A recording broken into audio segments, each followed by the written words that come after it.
جو شکر جو ایسی نعمت کے مقابلے میں، ایسی خوبی کے مقابلے میں ہو جو نعمت نہیں، اور ایک وہ حمد ہے جو ایسی خوبی پر ہو کہ جو نعمت بھی ہو۔ آپ غور کریں، اس بات پہ توجہ رکھیں، آپ غور کریں گے تو آپ اس بات کو بخوبی سمجھیں گے کہ آپ دوسرے شخص کی جب تعریف کرتے ہیں، ویسی تعریف کرتے ہیں، یار بہت اچھا انسان ہے، وہ بہت بڑا عالم ہے اور بڑا خوش اخلاق ہے اور بڑا خوبصورت ہے، بڑا خوب سیرت ہے۔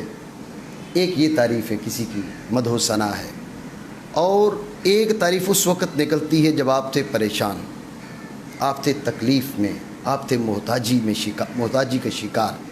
ایسی حالت میں اس نے آپ کی حاجت روائی کی، آپ کا مسئلہ حل کیا، آپ کی پریشانی کو دور کیا۔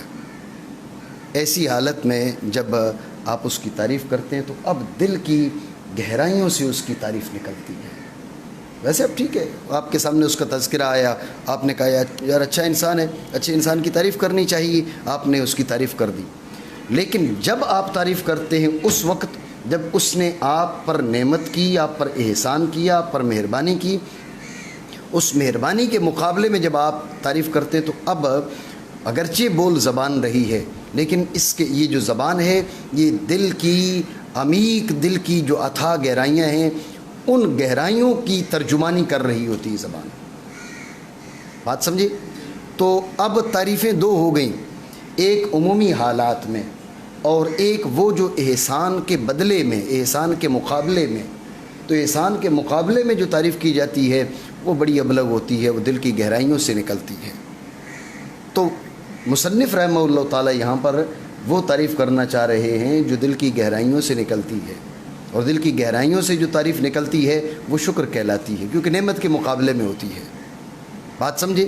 تو اس چیز کی طرف اشارہ کرنے کے لیے انہوں نے حمد الشاکرین کہا۔ بات سمجھے؟ یعنی اس کو دو انداز میں آپ تقریر کر سکتے ہیں۔ ایک یہ کہ چونکہ حمد کے دو فرد ہیں، ایک مادہ اجتماعی تھا، ایک مادہ افتراقی تھا۔ چونکہ مادہ اجتماعی ابلغ ہوتا ہے مادہ افتراقی سے، اس لیے مصنف رحمہ اللہ تعالیٰ نے مادہ اجتماعی کا انتخاب کرتے ہوئے حمد الشاکرین کہہ دیا۔ اور دوسری انداز میں آپ یہ کہہ سکتے ہیں کہ چونکہ مصنف رحمہ اللہ تعالیٰ وہ حمد کرنا چاہ رہے تھے جو دل کی گہرائیوں سے نکلے، دل کی گہرائیوں سے جو نکلنے والی حمد ہے، تعریف ہے، وہ ہوتی ہے جو کسی نعمت کے مقابلے میں آتی ہے، جو کسی احسان کے جواب میں انسان کسی کی حمد کرتا ہے، کسی کی تعریف کرتا ہے۔ تو وہ جو حمد ہے وہ در حقیقت شکر ہوتی ہے۔ اس بات کو کی طرف اشارہ کرنے کے لیے شاعر رحمہ اللہ تعالیٰ نے فرمایا الحمدللہ حمد الشاکرین۔ دیکھیں یہاں شارح کہنا بھی صحیح ہے، میری زبان سے کبھی مصنف نکل رہا ہے اور کبھی شارح نکل رہا ہے۔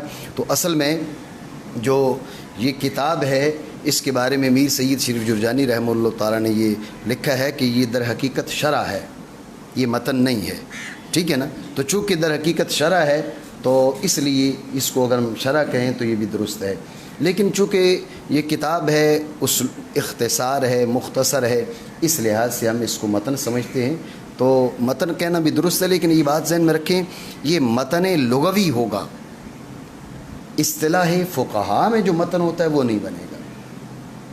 جو یہ کتاب سراجی ہے یہ اصطلاحی متن نہیں ہے، کیونکہ اصطلاحی متن آپ دیکھیں اس کے اندر غیر مفتہ بھی اقوال بھی، اب یہ باب مقاسمۃ الجد اس کو تو ذکر کرنے کی حاجت ہی نہیں تھی اگر یہ متن ہوتا تو۔ جو اصطلاحی متن ہے وہ مختصر کتابیں ہیں جو بیان مذہب کے لیے ترتیب دی جاتی ہیں، جیسے کنز الدقائق ہے، امام قدوری رحمہ اللہ تعالیٰ کے المختصر ہے، جسے ہم قدوری شریف بھی کہہ دیتے ہیں، المختصر للقدوری، ٹھیک ہے نا، یہ ہے۔ تو اس قسم کی جو کتابیں ہیں وہ اصطلاحی طور پر متن ہیں۔ لغت میں عرفی طور پر ہم کیا کہہ دیتے ہیں؟ ہم کہہ دیتے ہیں وہ مختصر کتابیں، مختصر کتاب ہو تو ہم اسے متن کہہ دیتے ہیں، اس متن کی وضاحت کو لے کر کوئی چلے تو ہم اسے شرح کہہ دیتے ہیں، کبھی حاشیہ کا نام دیا جاتا ہے، ٹھیک ہے نا۔ یہ عرفی طور پر، لغوی طور پر فرق ہیں، اس لحاظ سے آپ اس کو متن کہہ سکتے ہیں۔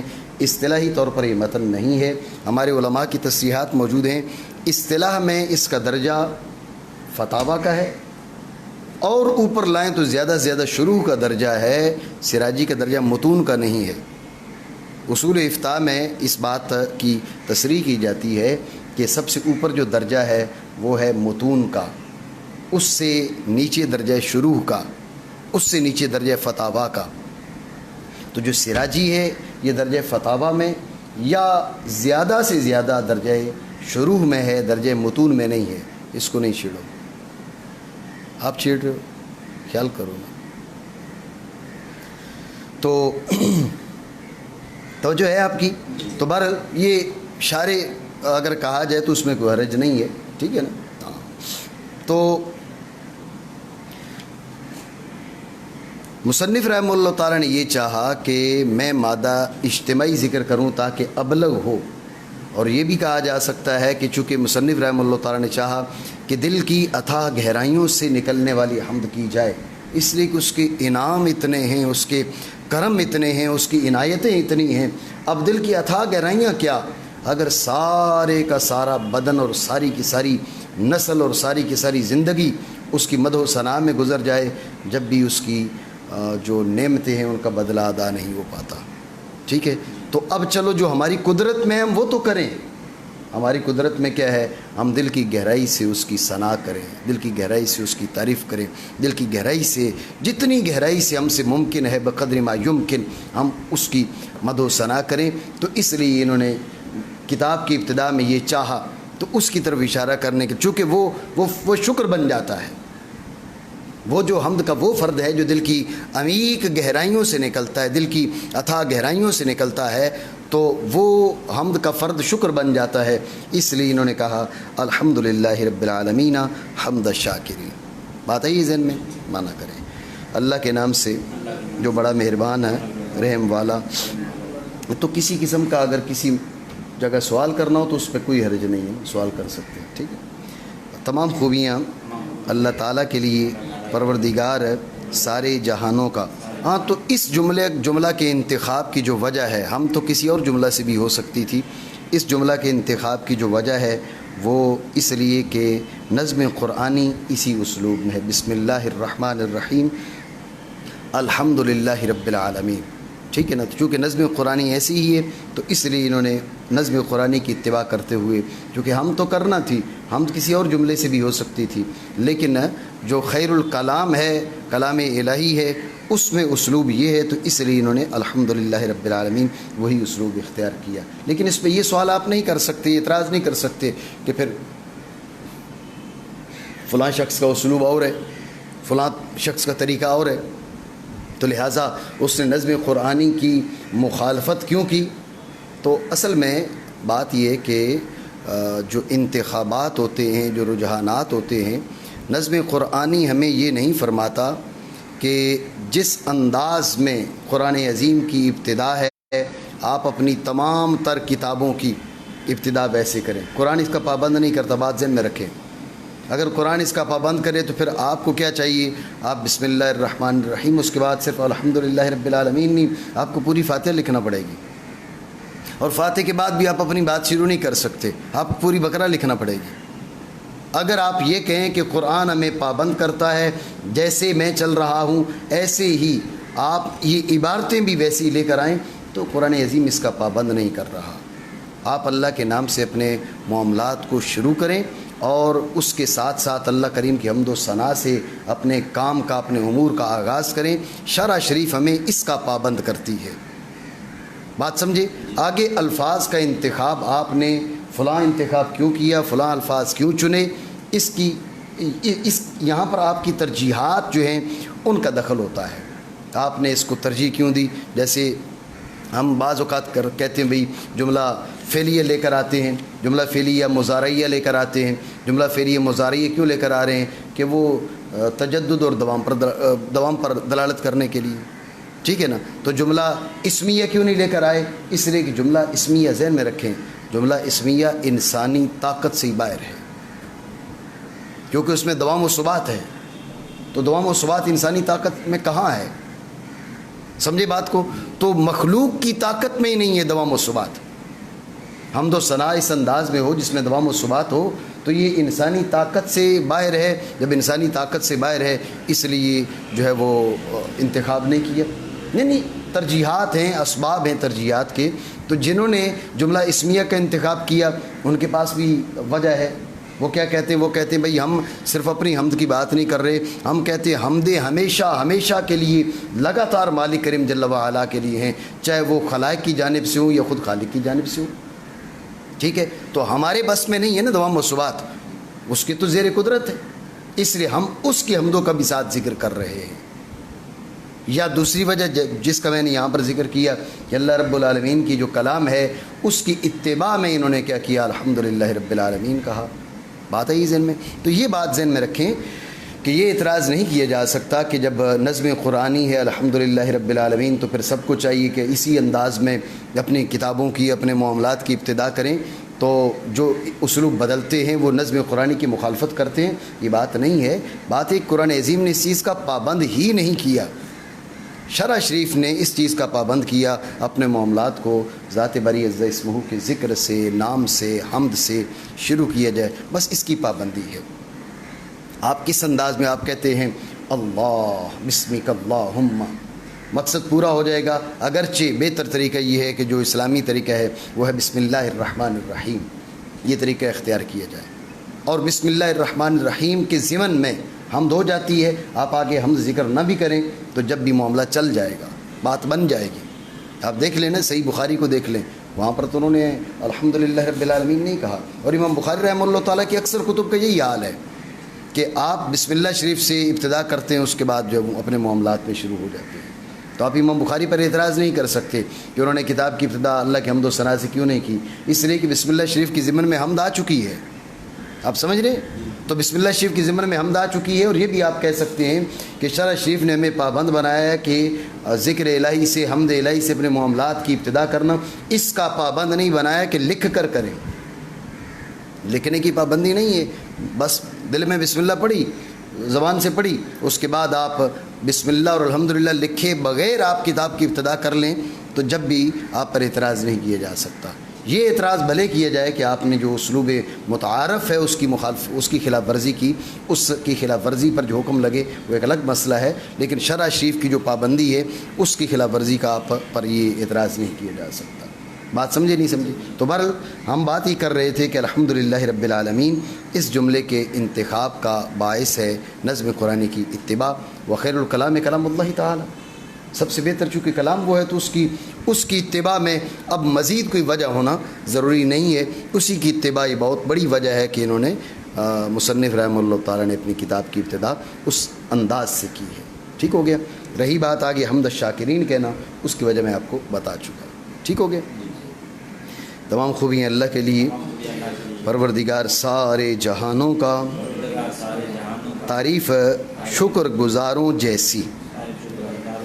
آپ جانتے ہیں کہ جو عنایتیں ہیں، جو کرم ہے اس کریم جل وعلا کا، وہ بوسیلہ مصطفیٰ ہے،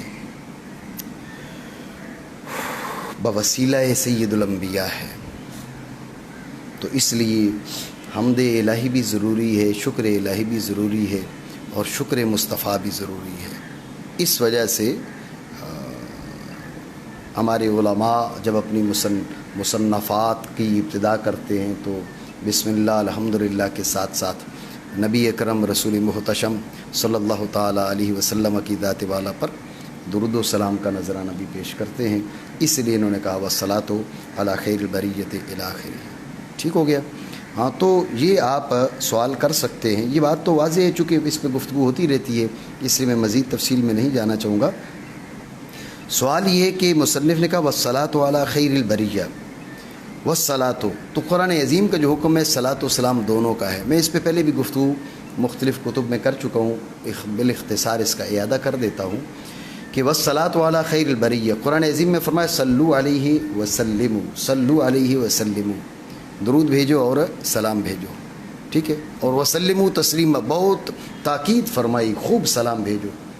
تو مصنف رحمہ اللہ تعالیٰ نے والصلاۃ فرمایا، سلام نہیں بھیجا، یہ اعتراض ہے مصنف پر، ٹھیک ہے۔ تو اس اعتراض کو جو ذکر کیا جانا ہے اس کی ایک وجہ تو یہ ہے کہ چونکہ اس کا اعادہ ہو جائے، اور اگر کوئی بات ذہن میں نہیں ہے تو آپ کو دوبارہ مستحضر ہو جائے، اور دوسری وجہ اس چیز پر تنبیہ بھی میں کرنا چاہوں گا کہ مفاہیم اسلامیہ کی غلط تشریحات شروع کر دی گئی ہیں۔ اس چیز کو آپ ذہن میں رکھیں. ان غلط تشریحات کے کئی اسباب ہیں. میں سمجھ رہا ہوں کہ بنیادی جو سبب ہے ان غلط تشریحات کا، وہ جو فہم مقاصدی ہے شرع شریف کا، وہ مفقود ہو چکا ہے. میں یہ نہیں کہوں گا کہ بھائی کوئی نہیں جانتا، معاذ اللہ ایسی کوئی بات نہیں ہے. ہمارے بعض لوگ اس انداز میں بیان کرنا چاہتے ہیں کہ بھئی صرف ہم جانتے ہیں اور کوئی نہیں جانتا. ایسی بات نہیں ہے. اللہ رب العالمین نے اس زمین پر ایسے اہل علم رکھے ہیں جو شرع شریف کے فہم مقاصدی سے بہت اچھی طرح وہ اس فہم مقاصدی کے حامل ہیں. لیکن اس وقت جو اکثریت ہے علماء کہلانے والوں کی، اکثریت، اس پہ یہ یقینی، اس میں کسی طرح کا کوئی مبالغہ نہیں ہے. اکثریت وہ کثرت فی نفسہ ہی بھی ہے اور بمقابلۃ الغیر بھی ہے. اتنے زیادہ، یعنی اکثر جو اہل علم کہلاتے ہیں وہ فہم مقاصدی سے بالکل غافل ہیں، خبر ہی نہیں ہے. اور چند ایک چیزیں، تھوڑی بہت چیزیں ہم جو ہے وہ فقہ کی ہم رٹ لیتے ہیں. بالخصوص یہ تھوڑی بہت جو فقہ جاننے والے ہوتے ہیں نا، اللہ رب العالمین ہدایت عطا فرمائے، یہ سمجھتے ہیں کہ کسی کو کچھ آتا ہی نہیں ہے. تو اب جو ہے نا یہ باقی سب کو جاہل سمجھیں گے، اپنے آپ کو 2-4 کتابوں کا رٹا لگا لیتے ہیں. بلکہ 2-4 کتابوں کا رٹا بھی نہیں لگاتے. وہ 2-4 کتابوں کا، اب دیکھیں نا فقہ کی کتنی کتب کے اندر کتنے ابواب کے اندر کتنے فصول. اب یہ کتاب الطلاق کے چند مسائل آ گئے ہیں، کتاب الصلاۃ کے چند مسائل آ گئے ہیں. بس تھوڑے بہت جو ہے وہ صیام اور یہ نہیں عبادات میں سے کچھ، حج کے مسائل آتے ہی نہیں ہیں ان کو، ٹھیک ہے نا. ادھر طلاق نکاح کے تھوڑے سے مسائل، ادھر تھوڑے سے مسائل. یعنی کتب فقہ جو ہے، جو فقہ ہے، فقہ ہی کی ساری کتابوں کے ایک جگہ پر، بات میری طویل ہو جائے گی. ایک جگہ میں موجود تھا، میرے کچھ شاگرد بھی موجود تھے، تو ایک صاحب کو میں نے سنا، وہ کہنے لگے جی علماء کے ساتھ وہ ایسا کرتے، اپنی بات انہوں نے کی. تو مجھے بہت بات بری لگی. میں نے کہا جو حاضرین تھے وہ سارے علماء تھے. میں نے کہا آپ یہ مجھے بتائیں کہ آپ میں سے کون ہے جو کتب فقہ، ہمارے فقہ کے اندر جو کتب ہیں ان کی ترتیب یا ان کے جو نام ہیں، جو ان کے عناوین ہیں، جو تراجم ہیں، آپ میں سے کس کو آتے ہیں؟ تو جواب میں سارے خاموش تھے. آپ یقین کریں، جواب میں سارے خاموش تھے. میں نے کہا ہم اپنے آپ کو نہ جانے کیا سمجھنے لگ گئے ہیں.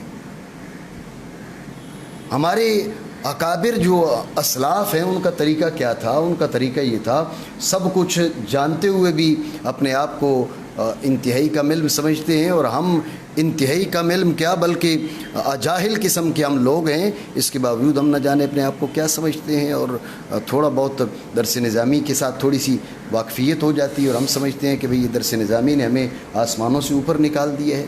تو بہرحال یہ بات ذہن میں رکھیں کہ یہ جو تشریحات ہیں اور مفاہیم اسلامیہ ہیں، ان کی غلط تشریحات ہو رہی ہیں، اور نااہل لوگ کیا ہے وہ بڑی سیٹوں پر بیٹھ گئے ہیں. نااہل لوگ بڑی سیٹوں پر بیٹھ گئے ہیں. میں کسی میں شخصی مخالفت کا قائل نہیں ہوں. نظریات اور ان چیزوں کا رد اور ابطال کیا جاتا ہے، نہ کہ شخصیات کا. تو اس لیے میں کسی کا نام نہیں لینا چاہوں گا. آپ یہ بات دیکھ لیں کتنے نااہل ہیں بڑی سیٹوں پر بیٹھے ہوئے. یعنی فتویٰ دینے کا ان کی جانب سے تصور بھی نہیں ہونا چاہیے، اور وہ بیٹھ کے فتوے دے رہے ہیں. جب وہ بیٹھ کے فتوے دے رہے ہیں تو ایسے لوگ کیسے اسلام کی اور شرع شریف کی درست ترجمانی کر سکتے ہیں؟ بہت بڑی خرابی پیدا ہو گئی ہے. تو یہاں پر جو ہے جو بات بتانا مقصود ہے وہ اصل میں میں نے ایک خطیب صاحب سے سنا، وہ درود ابراہیمی کو کہ پڑھنے کو غلط کہہ رہے تھے. جو بھائی درود ابراہیمی پڑھنا غلط ہے. بھائی کیوں غلط ہے؟ کہہ رہے تھے بھائی نماز کے اندر تو جائز ہے، اس لیے کہ اللہ رب العالمین نے فرمایا سلو سلمو، دونوں حکم فرمائے.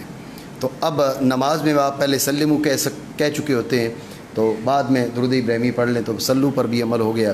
تو لہٰذا نماز میں تو درود ابراہیمی جائز ہے، اس کے علاوہ جائز نہیں ہے، کیونکہ اس کے علاوہ آپ جب درود ابراہیمی پڑھتے ہیں تو سلو پہ عمل ہو گیا، سلمو پہ عمل نہیں ہوا. تو لہٰذا درود ابراہیمی پڑھنا جائز ہی نہیں ہے. مطلب آپ دیکھیں کتنی بڑی جہالت ہے. وہ صیغہ صلاۃ کے جو جناب رسول اللہ صلی اللہ تعالیٰ علیہ وسلم سے کی زبان اقدس سے صادر ہوا اور باسانید صحیحہ آپ علیہ الصلاۃ والسلام سے مروی ہے، اس کو تو افضل الصیغ ہونا چاہیے، نہ کہ آپ یہ کہیں بھئی یہ جائز ہی نہیں ہے۔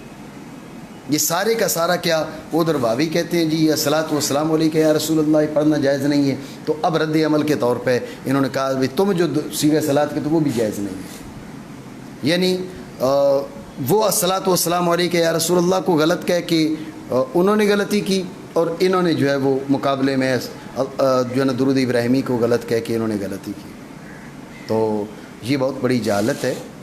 تو اس لیے یہاں پر میں نے یہ سوال اٹھایا کہ جب اللہ رب العالمین نے فرمایا سلو اور سلمو، تو مصنف رحمہ اللہ تعالیٰ نے صرف سلو پر عمل کیا، سلمو پر عمل کیوں نہیں کیا؟ سمجھے یہ سوال ہے۔ تو اس کا ایک جواب تو یہ ہے کہ بعض نسخوں میں والصلاۃ ہے اور بعض نسخوں میں والصلاۃ والسلام ہے۔ تو مصنف رحمہ اللہ تعالیٰ نے جو نسخہ مصنف رحمہ اللہ تعالیٰ کی جانب سے جو نسخہ تحریر کیا گیا، جو کتابت کی گئی، اس میں والصلاۃ والسلام دونوں تھے۔ بعد میں کاتبین کی غلطی سے والسلام نہیں رہا، تو اب یہ اعتراض کاتبین پر بنتا ہے، ناسخین پر بنتا ہے، یہ اعتراض مصنف رحمہ اللہ تعالیٰ پر نہیں بنتا، تو لہٰذا یہ اعتراض مصنف پر نہیں ہونا چاہیے۔ ایک جواب یہ ہے، یہ تو نسخے مختلف ہیں، آپ نے والصلاۃ پڑھا، اس میں والصلاۃ اور والسلام دونوں، میرے پاس جو نسخہ ہے اس میں والصلاۃ بھی ہے اور والسلام بھی ہے، ٹھیک ہو گیا، یہ ایک جواب۔ دوسرا جواب یہ ہے کہ اللہ رب العالمین نے فرمایا سلو اور سلمو، لیکن اس کا یہ مطلب نہیں ہے کہ آپ جو صلاۃ اور سلام ہے ان کی ادائیگی معاً کریں، اکٹھے کریں، کیونکہ احناف کے ہاں جو ضوابط ہیں اور اصول ہیں فقہ کے، ان میں ایک ضابطہ یہ بھی ہے کہ قران فی اللفظ قران فی المعنی کا مقتضی نہیں ہوتا، قران فی اللفظ قران فی المعنی کا مقتضی نہیں ہوتا، اس کے تحت کثیر جزیات ہے۔ ہمارے نزدیک یہ استدلالات فاسدہ میں سے جو لوگ کہتے ہیں قران فی اللفظ قران فی المعنی کا مقتضی ہوتا ہے، ہم ان پر رد کرتے ہیں، واقیموا الصلاۃ وآتوا الزکاۃ، ٹھیک ہے، اللہ رب العالمین نے صلاۃ اور زکوٰۃ کو اکٹھے ذکر کیا، اب صلاۃ اور زکوٰۃ کو اکٹھے آپ کیسے ادا کریں گے؟ اور بے شمار ایسے لوگ ہیں جو نماز ادا کرتے ہیں ان پر زکوٰۃ لازمی نہیں ہے، تو اگر آپ کہہ رہے ہیں قران فی اللفظ قران فی المعنی کا مقتضی ہے، تو پھر جو ہے صلاۃ اور زکوٰۃ اکٹھے ہی ادا ہوں تو مقبول ہونے چاہیے، ورنہ مقبول ہی نہیں ہونے چاہیے، بات سمجھے؟ تو لہٰذا قران فی اللفظ جو قران فی المعنی کا مقتضی نہیں ہوتا احناف کے نزدیک، جب احناف کے نزدیک قران فی اللفظ قران فی المعنی کا مقتضی نہیں ہے تو سلو اور سلمو، سلو پر بھی عمل ضروری ہے، سلمو پر بھی عمل ضروری ہے، لیکن معاً عمل ضروری نہیں ہے، ایک ہی مجلس میں اور ایک ہی محفل میں اور اکٹھے بیٹھ کر عمل ضروری نہیں ہے، تو لہٰذا صلاۃ ذکر کیا، سلام کسی اور موقع پر کر لیں تو کوئی لازمی نہیں ہے کہ سلام یہیں پر ہونا ضروری تھا، لازمی تھا، بات سمجھے نہیں؟ ٹھیک ہے، تو اب میں جو آپ کو بتا رہا تھا کہ بعض خطیب حضرات وہ یہ بیان کرتے ہیں، اور یہ ایک فکر ہے، ایک خطیب کی بات نہیں ہے، ایک فکر ہے جو مطلب کم علم طبقہ ہے اور جاہل طبقہ ہے، اور جاہل طبقہ ہو کر وہ ممبروں پر موجود ہیں، محرابوں کے اندر موجود ہیں اور مفاہیم اسلامیہ کی تشریحات میں مصروف ہیں، وہ تشریحات جو پہلے کسی نے نہیں کی۔ آپ جانتے ہیں، آپ نے جو نا وہ فقہ کے ساتھ بھی آپ کا تعلق ہے، ہم فقہ کے اندر عقلیات کو دخل نہیں دے سکتے، فتویٰ میں ہم جو اصول ہیں ان سے استدلال کرنے کے بجائے ہماری حیثیت یہ ہے کہ ہم جو جزیہ ہے اس کو تلاش کریں گے، ہمیں یہ اجازت نہیں ہے کہ ایک ضابطہ ہے ہم اس کو ضابطہ کو سامنے رکھتے ہوئے اپنی مرضی سے، جزیات موجود نہیں، اپنی مرضی سے ہم کے منطق اور فلسفہ کو جاری کرتے ہوئے وہاں سے ہم ایک ضابطہ بنا کر ہم کوئی حکم اور فتویٰ جزیہ جاری کر دیں، ہمیں اس چیز کا اختیار نہیں ہے۔ فتویٰ جزیہ جاری کرنے کے لیے ہماری ذمہ داری یہ ہے کہ ہم جزیہ ڈھونڈیں، مخصوص صورت سے متعلقہ مخصوص گفتگو ڈھونڈیں ایسے فقہا کی کہ جن پر اعتماد کیا جاتا ہے، جن کی گفتگو پر اعتماد کر کے گفتگو کی جاتی ہے، تو ان کی جزوی کلام کو لے کر ہم فتویٰ دے سکتے ہیں، ورنہ ہم نہیں دے سکتے۔ ضابطے ہر کام کے قاعدے ہیں، یہ بات تھوڑا ہی ہے کہ کوئی قاعدہ سامنے آ گیا تو اس کے تحت جو ہے نا اس کے مستثناءات کا بھی ہمیں اندازہ نہیں ہے، اس کی علل کا بھی ہمیں اندازہ نہیں ہے، اور ہم اس کو سامنے رکھ کر کوئی فتویٰ دے دیں، یہ انتہائی جہالت ہے۔ تو اس قسم کی جب تشریحات شروع ہو گئیں کہ جو متقدمین نے نہیں کی، اپنے گمان فاسد میں جب تشریحات ہم کرتے ہیں، خود ضابطے گھڑتے ہیں، تو وہاں پر یہی نتیجہ نکلتا ہے، نتیجہ فاسدہ۔ تو بہرحال یہ بہت بڑی جہالت ہے یہ کہنا کہ درود ابراہیمی میں چونکہ سلام نہیں ہے اس لیے پڑھنا ہی جائز نہیں ہے۔ بھائی نماز میں کیوں جائز ہے؟ کہا جی پہلے صلاۃ آ گئی۔ کیسی بڑی جہالت ہے؟ اگر یہ بات ہے تو پھر قعدہ اولیٰ میں صرف سلام ہے، اللہ رب العالمین نے تو صلاۃ و سلام دونوں کہا نا جی، تو آپ قعدہ اولیٰ میں خالی سلام پڑھ کے گزر جاتے ہیں تو اللہ کے حکم پر عمل تو نہیں ہوا۔ پھر دوسری بات یہ ہے کہ بھئی اللہ رب العالمین نے سلو پہلے کہا سلموا بعد میں کہا، تو آپ نے بدل دیا نا، فبدل الذین ظلموا قولا غیر الذی قیل لهم، آئے نا آپ استدلال کریں تو استدلال پھر ہم بھی کریں گے نا۔ اب اللہ رب العالمین نے پہلے سلو کہا پھر سلموا کہا، آپ نے پہلے سلموا کر دی بعد میں سلو کر دیے، تو آپ نے تو نظم قرآنی کی مخالفت کر دی۔ یہ جہالت ہے۔ اس لیے یہ بات ذہن میں رکھیں کہ اس قسم کے جو افکار ہیں، اس قسم کی جو نظریات ہیں، ان میں خود ساختہ جو ضوابط ہیں ان سے اجتناب کیا جائے، اور جو ہمارے علماء نے، فقہاء نے، آپ کتب فقہ کو دیکھیں، کتب اصول کو دیکھیں، کوئی ایسا مسئلہ نہیں ہوگا پیدا کہ بھئی جس کے بارے میں ہمارے فقہاء کی کلام موجود نہ ہو۔ اگر آپ کو ایسا لگتا ہے کہ نہیں موجود تو یہ تتبع کی کمی ہے، تلاش کی کمی ہے، ورنہ میں سمجھتا ہوں کہ جدید سے جدید ترین مسائل پیدا ہو رہے ہیں۔ اللہ رب العالمین ہمارے فقہاء اور علماء کے درجات کو بلند فرمائے، انہوں نے صدیوں بعد پیدا ہونے والے جزئیات ان کے بارے میں ایسی کلام کی ہے، یوں لگتا ہے ان کے دور میں یہ باتیں موجود تھیں۔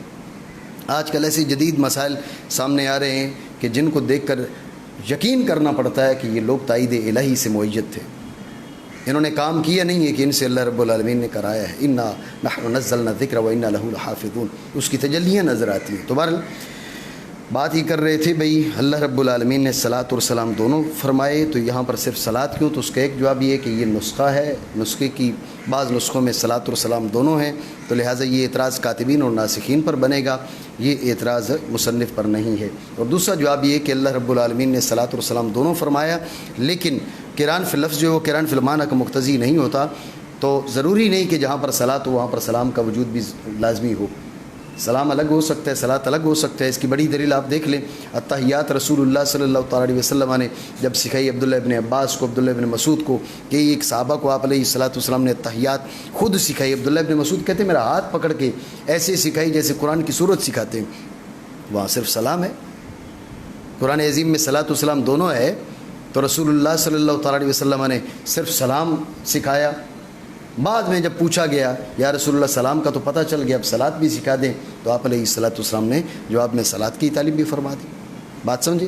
مانا کریں۔ اور رحمت ہو اور سلامتی ہو مخلوق میں سے سب سے بہتر پر، ہاں بریہ فعیلہ ہے مراد خلق، یعنی اعلیٰ خیر الخلق، سب سے بہتر، مخلوق میں سے سب سے بہتر جناب محمد صلی اللہ تعالیٰ علیہ وسلم۔ ہاں تو دیگر بھی بعض کتب میں نے آپ کو بتایا کہ محمد یہاں پر صفت نہیں بن رہا، اول تو عالم ہے، العالم یوسف ولا یوسف بہی، موصوف بنتے ہیں صفت نہیں بنتے۔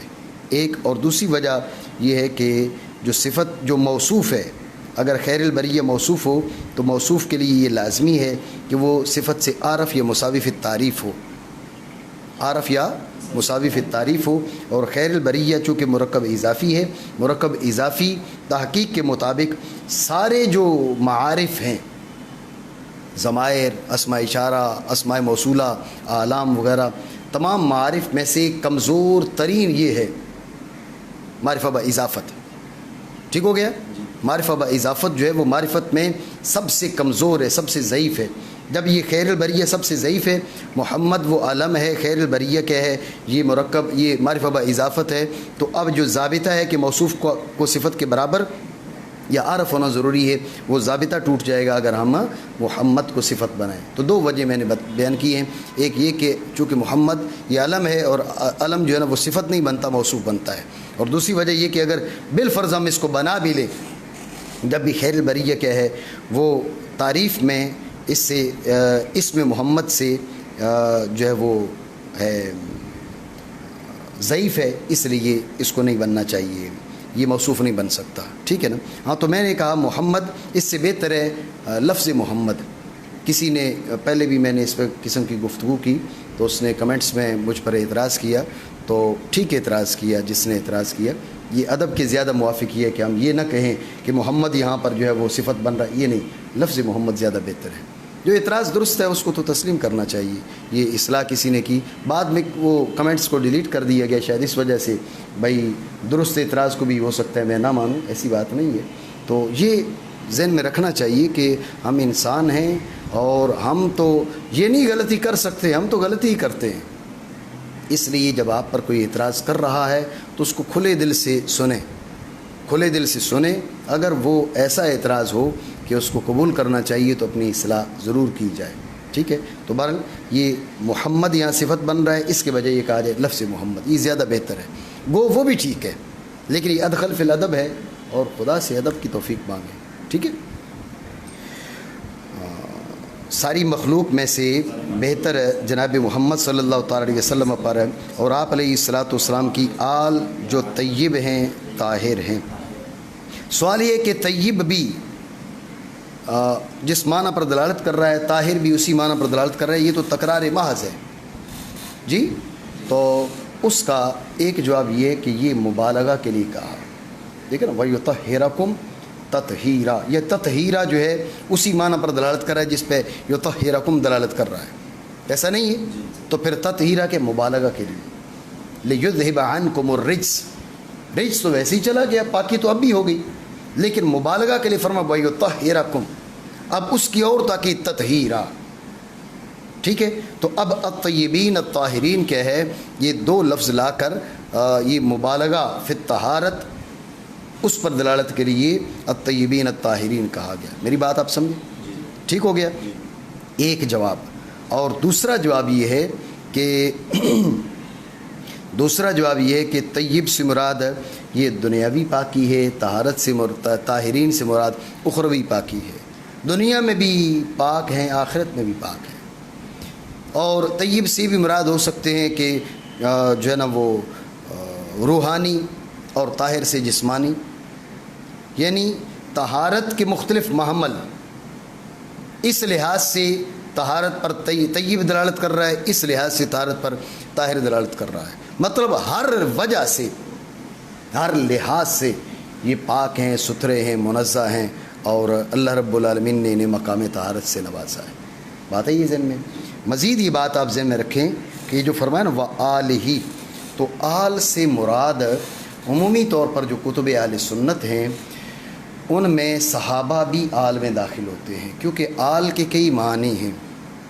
آل کا جو اطلاق ہے وہ نسبی اولاد پر بھی ہوتا ہے، اور اسی طرح آل کا اطلاق پیروکاروں پر بھی ہوتا ہے۔ آل کا اطلاق خود اس شخصیت پر بھی ہوتا ہے، خود اس شخص کو، جیسے آل و ہارون، آل و موسیٰ، ٹھیک ہے نا، تو آل و موسیٰ سے مراد موسیٰ ہے قرآن عظیم کے اندر۔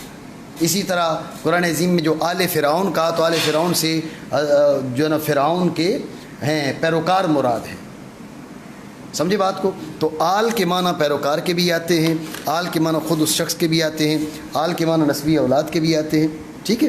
تو یہاں پر آل بمعنی پیروکار ہوں، اور سارے کے سارے پیروکار نہیں، بلکہ رسول اللہ صلی اللہ تعالی علیہ وسلم کے صحابہ بھی اس میں شامل ہوں، اور آپ علیہ الصلوۃ والسلام کی نسبی اولاد بھی شامل ہو، کیونکہ الطیبین الطاہرین جو ہے یہ مشر ہے کہ ساری کی ساری آل مراد نہیں ہے۔ تو عام طور پر کتب اہل سنت میں جب آل کا ذکر ہوتا ہے تو وہاں پر من سلک طریقی فہو آلی، کل تقی و نقی من آلی او کما قال۔ تو اس لحاظ سے آل سے مراد صرف نسبی اولاد نہیں ہے، چونکہ شیعہ حضرات جو ہیں وہ آل کا نام لے کر در حقیقت صحابہ کرام رضی اللہ تعالیٰ عنہم اجمعین ان پر وہ اعتراض کرنا چاہتے ہیں، ان کو پر جرح ادا کرنا چاہتے ہیں۔ آل بھی ساری کی ساری وہ نہیں مانتے، تو بس چند ایک شخصیات کو لے کر وہ ساری تقریریں کرتے ہیں۔ تو اہل سنت جو ہے وہ آل بیت کرام کے بھی اعزاز و اکرام کی بات کرتے ہیں، ان کی مودت کی بات کرتے ہیں، محبت کی بات کرتے ہیں، اور صحابہ کرام کا اعزاز و اکرام بھی ہمارا دین و ایمان ہے۔ اس لیے آل سے عام معنی مراد لیتے ہیں، صحابہ بھی اور آپ کی اطرت بھی، سمجھے بات کو؟ ایک چیز۔ دوسری بات یہ ہے کہ آل سے مراد آپ علیہ الصلوۃ والسلام کے اہل بیت کرام، یہ بھی احتمال ہے، لیکن یہاں پر بھی آپ ذہن میں رکھیں اگر صرف اہل بیت کرام ہوں تو جب بھی آپ علیہ الصلوۃ والسلام کے اہل بیت کرام میں آپ کی ازواج مطہرات رضی اللہ تعالیٰ عنہن بھی اہل بیت کرام میں داخل ہیں، آپ علیہ الصلوۃ والسلام کی بیٹیاں بیٹے سارے کے سارے اہل بیت کرام میں داخل ہیں۔ اب بھی یہ معنی شیعوں والے نہیں بنیں گے، بات سمجھ رہے ہیں نا؟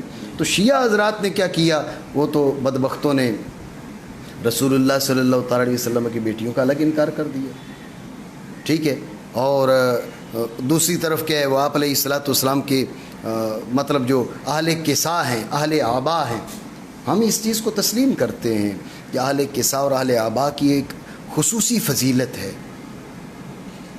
آپ علیہ الصلوۃ والسلام نے جن نفوس عالیہ کو چادر کے نیچے رکھا تو ان کی خصوصی فضیلت ہے، اس کا انکار نہیں ہے، لیکن آپ اہل کسا کی فضیلت کو ثابت کرنے کے لیے آپ رسول اللہ صلی اللہ تعالیٰ علیہ وسلم کی ازواج مطہرات کو اہل بیت کرام سے نکال دیں، یہ کہاں کی دانش مندی ہے اور یہ کہاں کا انصاف ہے؟ آپ علیہ الصلوۃ والسلام کے جو ازواج مطہرات ہیں وہ ہمارے نزدیک، اہل سنت کے نزدیک، جمہور اہل سنت کے نزدیک وہ اہل بیت کرام میں داخل ہیں۔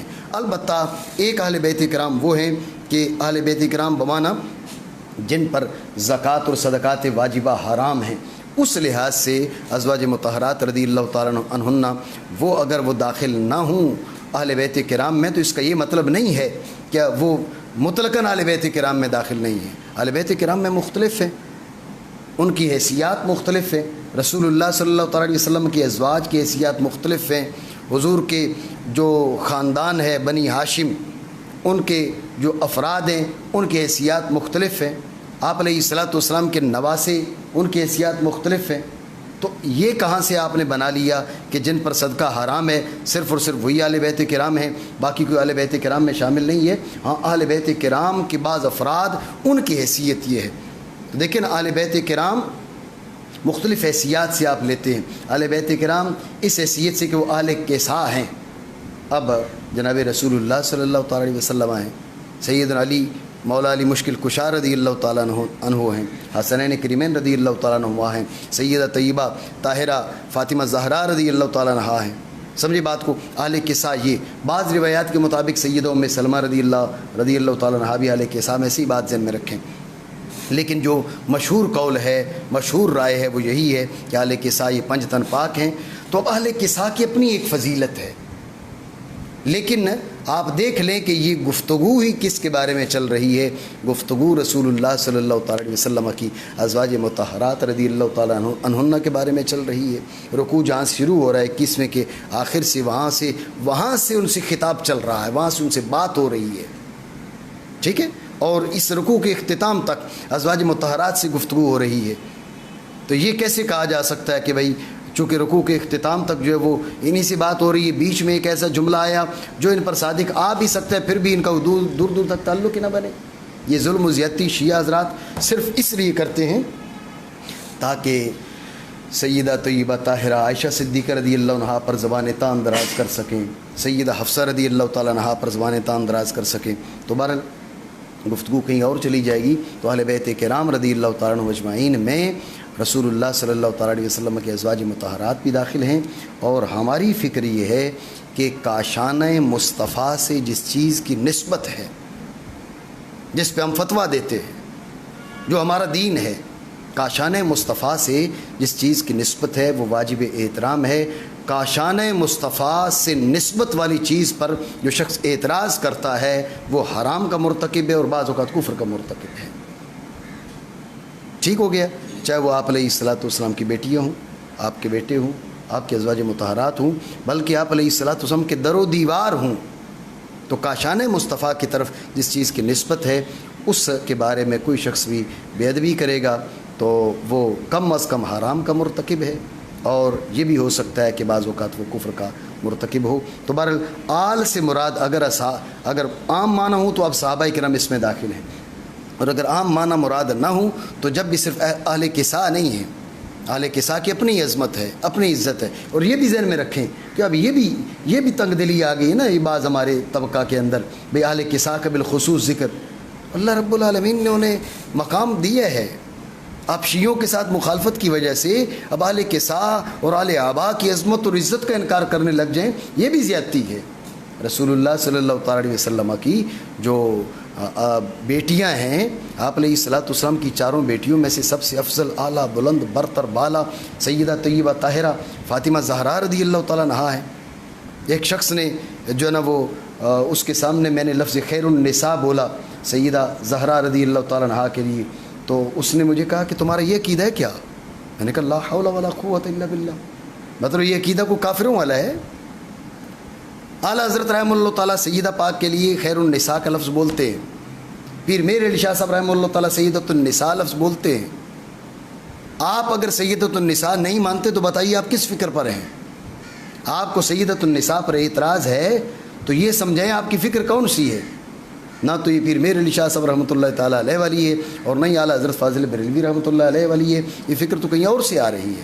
تو بہرحال بات کہیں اور چلی گئی، تو یہ بات ذہن میں رکھیں، اہل قصاء کی اپنی ایک عظمت ہے، لیکن اہل قصاء کو لے کر باقی اہل بیت کرام کی بے ادبی کرنا یہ شیعوں کا کام ہے، اور اہل قصاء کی عظمت اور مقام اور مرتبہ اس کو بیان کرنے میں کنجوسی کرنا یہ ناسبیوں کا کام ہے۔ اللہ رب العالمین ہمیں اعتدال کی توفیق عطا فرمائے۔ تو بہرحال آل سے مراد یہ صحابہ بھی ہیں، اور اگر آل سے مراد صحابہ کرام نہ ہوں تو جب بھی ازواج مطہرات رضی اللہ تعالیٰ عنہن آل میں داخل ہیں، ٹھیک ہو گیا؟